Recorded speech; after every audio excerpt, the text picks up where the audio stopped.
Humans had barely managed to achieve faster-than-light travel, but from the moment they did, they spread like wildfire. They built colonies in systems close to Sol, harvested resources from asteroids, and constructed orbital habitats with alarming speed. The Council had watched them in curiosity and then with growing irritation. Humanity, it seemed, was ignoring everything they deemed important.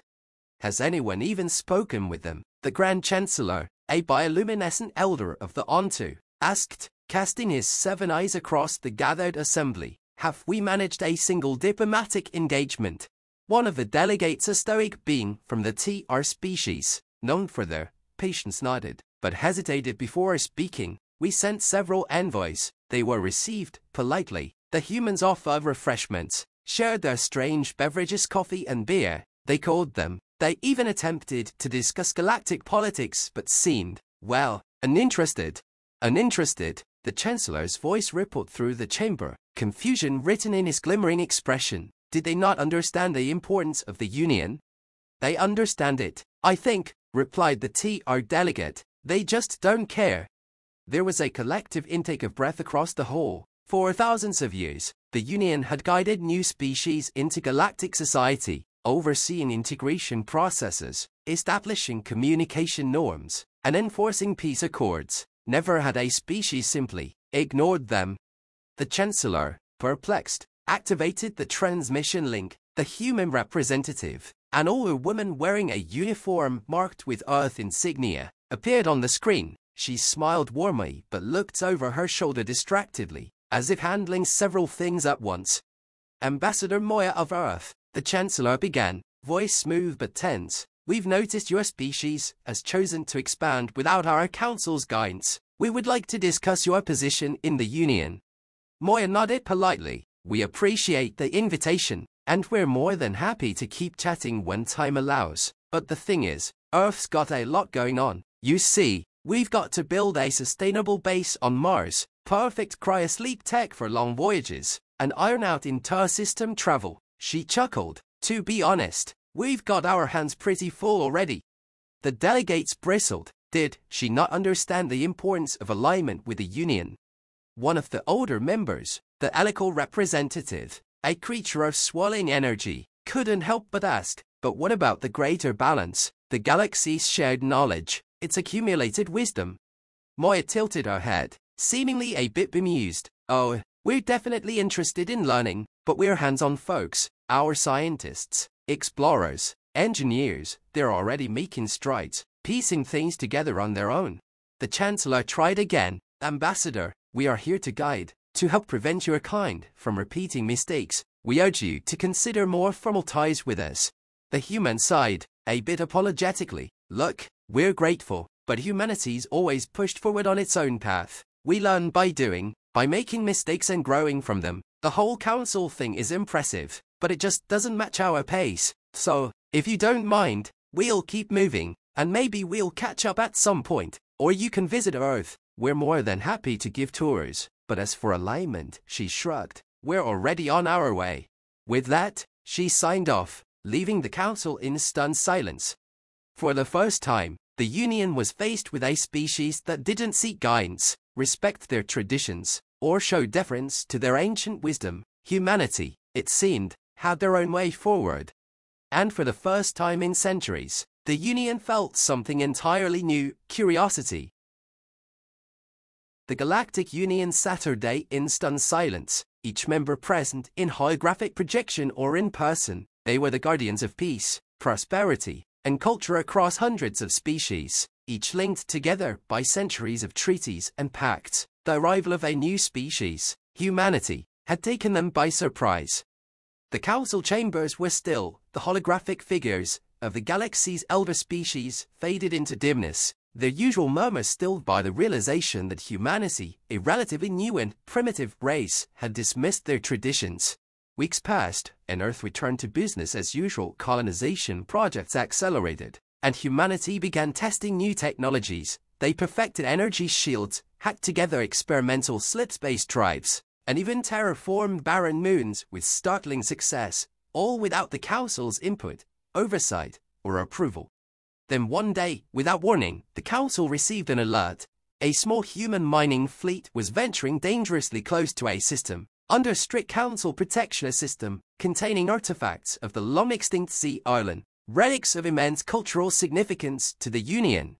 The council was forced to act. They sent the only species known for its negotiation skills strong enough to halt humanity's relentless push. Kritari, an ancient race renowned for their serene wisdom and unmatched diplomatic prowess. Kritari ambassador the Al landed on one of the human mining ships. He found the human in charge, a young, tattooed engineer with a baseball cap on backwards, typing furiously at his console. "Excuse me, human," the Al began, his voice a soft hum that had soothed tensions across the galaxy for centuries. "I am Ambassador the Al of the Kritari. I've come to convey the Council's urgent request that you cease operations in this sector. The relics here are of significant cultural and historical value." The engineer barely glanced up, muttering a distracted, "Oh, hey, didn't see you there, welcome aboard." He squinted at his screen, frowning. "You said these artifacts are valuable, right? Would you want a 3D scan? I can get you high-res images. Keep your stuff undisturbed, you know, no big deal." The Al paused, taken aback. "It's not just a matter of value. These relics are sacred to countless species entering this space is an affront to many cultures." The engineer gave him a lazy shrug. "Right, but we're just passing through. We can even send over the artifact data, free of charge. No offense, Ambassador, but we don't stop a mining up just 'cause some old relics are nearby. We're here for resources." The Al's serene facade wavered.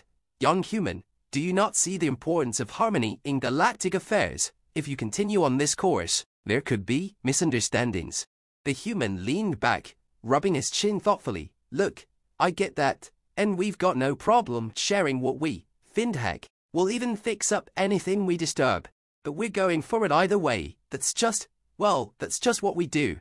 The Al returned to the council, his usual calm replaced by a barely concealed frustration. "They are incorrigible," he said, bewildered. "They continue forward, all diplomatic overtures aside, entirely focused on their own objectives." The council took action. A fleet of ships from down scenes of species blockaded the sector, hoping that a show of force might bring humanity to the negotiation table. They waited, confident that the sight of so many warships would force humanity's hand. But instead, the human engineer replied with a cheerful message. "Understood. Thanks for the heads up," and the human simply detoured, heading for another mineral-rich system entirely. Days passed in silence as the UN Council members watched in disbelief. Humanity wasn't intimidated, nor did they seem interested in sparking conflict. They simply moved on. In fact, they barely seemed to notice. One council member, a glory with crystalline skin that flickered nervously, finally spoke, echoing what the others were beginning to think. "Perhaps the humans are simply different. They don't operate within our boundaries. They move forward because that is their nature." It was in that moment that the council felt a shift. They weren't used to being ignored. And yet, for the first time, they sensed an unsettling possibility. If humanity continued to spread without their influence, they could upset the ancient balance that the council had maintained for millennia, not with malice, not with conflict, but simply by their unstoppable, relentless progress. The Chancellor raised his voice, silencing the murmur. "Then perhaps we must learn from them as they learn from the galaxy. Humanity may not be ready for us, but we may not be ready for them either." For the first time, the Council prepared to study a species, not as subjects to integrate but as partners. Months passed, and despite the Council's efforts to engage with humanity, the humans continued their unorthodox approach to galactic expansion. They steered clear of protected systems, respected council borders mostly, but they still declined any formal agreements. When they needed resources, they mined. When they wanted to settle, they terraformed. And when they encountered new species, they greeted them with friendly indifference. The council watched humanity's progression with mixed emotions, frustration, admiration, and a simmering curiosity. For most species, joining the Union was the ultimate step into galactic society, but humans, they seemed to have no need for it.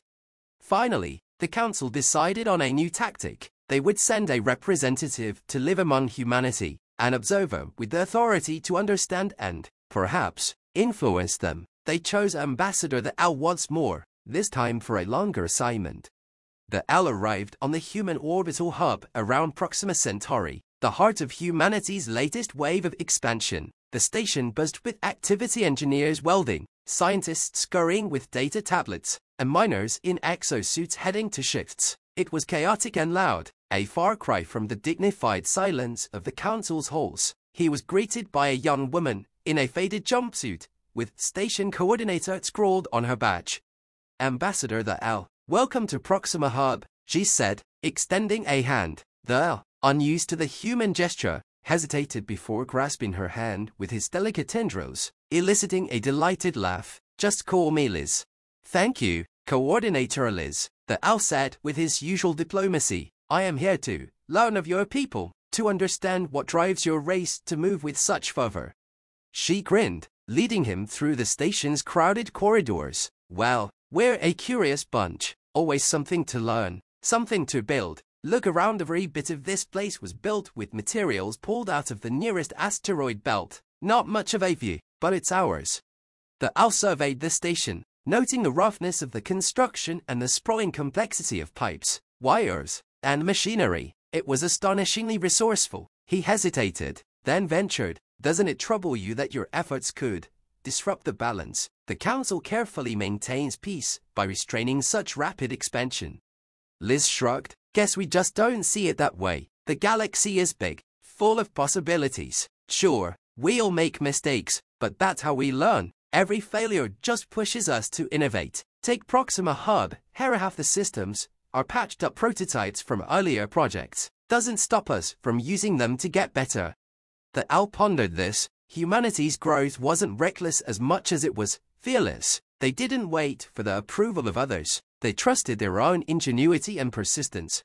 Days turned into weeks, and the Owl witnessed humans solving issues through trial and error, often inventing solutions on the fly. A power outage on one deck saw engineers racing to repair systems while improvising on the spot. When a critical water supply malfunctioned, a team of scientists repurposed outdated filters from Earth's early space missions. Nothing was impossible. Everything was a challenge to overcome. The Owl sent back reports to the Council, marveling at humanity's resourcefulness. Humans have a boundless energy, he wrote. They do not dwell on tradition or caution as we do. They are explorers, not because they seek new worlds to conquer, but because they cannot stand the idea of leaving a question unanswered. But the Council's doubts persisted. Could such a species coexist in a galaxy governed by stability? Could the Union integrate a species that refused to follow its structure? The answer came unexpectedly. One day, an unidentified alien species unregistered even in the Union's vast archives appeared near Proxima Centauri, drifting into human space. They were huge, territorial, and technologically superior, and they demanded humanity retreat from their region. The Council, aware of the newcomers' aggression, prepared for an inevitable conflict, but the Owl witnessed something astonishing. Instead of retreating or challenging the newcomers, the humans reached out. They offered to share their resources, to trade technology, and even invited the aliens to visit Earth. The gesture was unexpected, even to the Owl, who had spent weeks among them. The aliens, wary at first, eventually accepted. Trade routes were established, new partnerships forged. Humanity, with their unique charisma and disregard for protocol, had turned potential hostility into alliance. When the Owl returned to the Council with this news, the Assembly was silent. Humanity had, once again, defied expectations, finding peace not through restraint, but through unrestrained curiosity and openness. Finally, the Chancellor spoke, his voice thoughtful. Perhaps we have been too rigid. Humanity's approach is unconventional, but it may hold lessons even for us. They have shown that not every path must be guided. Sometimes, it is enough to simply let a species find their own way. And so, with a mixture of reluctance and admiration, the Council declared that humanity would be given full autonomy. They would be welcome in the Union not as subjects but as peers, free to chart their own course through the stars. For the first time, the Council would not impose its order. Instead, they would observe and perhaps, if they were bold enough, learn from the unstoppable, relentless curiosity of humanity.